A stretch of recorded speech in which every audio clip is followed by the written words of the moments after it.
আমরা আব্দুল আলিম পাম্পে এসে প্রথমে যেটা দেখি যে পাম্পের শুরুতে ওইখানে রশি দিয়ে বাঁধাই করা ছিল, অর্থাৎ বাইরের জনসাধারণ এখানে ঢুকতে পারছিল না আর কি। নির্দিষ্ট কিছু গাড়ি এখানে পাম্পে জ্বালানি তেল নিচ্ছিলেন আর কি। তো সেক্ষেত্রে আমরা তাদের রেজিস্টার খাতা দেখার চেষ্টা করি।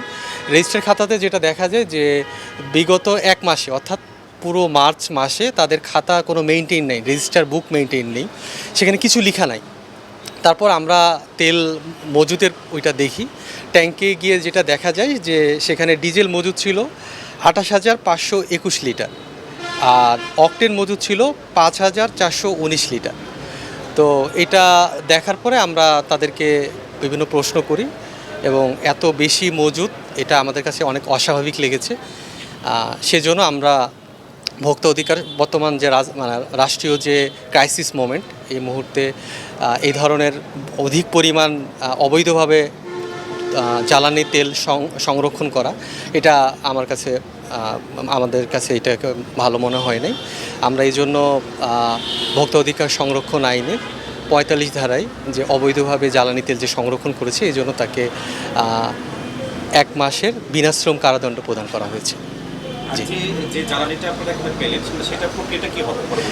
জ্বালানি এইটা বর্তমানে একটা জব্দ করা হয়েছে। এখানে আমরা জব্দ তালিকা প্রস্তুত করেছি। এখানে সিটি কর্পোরেশনের 9 নং ওয়ার্ডের জনাব রাসেল নামে একজন আছেন, উনি সচিব, ওয়ার্ড সচিব। ওনার জিম্মায় এটা দেওয়া হচ্ছে। আগামীকাল সকালে একজন জেলা প্রশাসনের একজন কর্মকর্তা আসবেন, ওনার উপস্থিতিতে এখানে যে জ্বালানি তেল যেটা হবে সেটা জনসাধারণের মাধ্যমে কাছে বিক্রয় করা হবে এবং বিক্রিত যে টাকাটা, অর্থটা পাওয়া যাবে সেটা রাষ্ট্রীয় কোষাগারে জমা দেওয়া হবে। আমরা তো দেখছি যে গাজীপুরের আরও যে পাম্পগুলো আছে যারা কিনা এই ধরনের কৃত্রিম সংকট তৈরি করছে, আসলে তাদের বিরুদ্ধে এই ধরনের আপনাদের অভিযানগুলো কি কন্টিনিউ পরিচালনা হবে? আমরা প্রতিদিনই অভিযান করছি এবং আমাদের এটা অব্যাহত রয়েছে এবং এটা অব্যাহত থাকবে।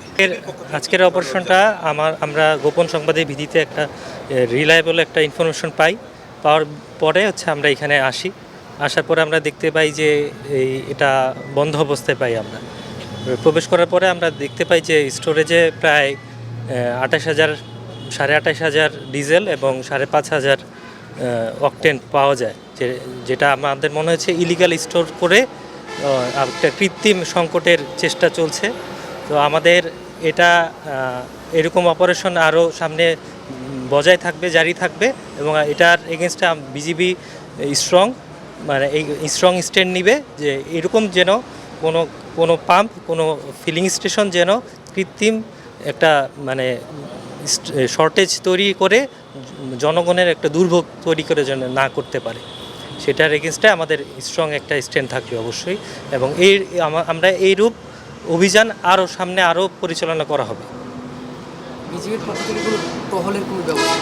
টহল আমাদের টহল কার্যক্রম চালু আছে এবং এই ধরনের অপারেশন আমাদের সামনে আরও বজায় থাকবে।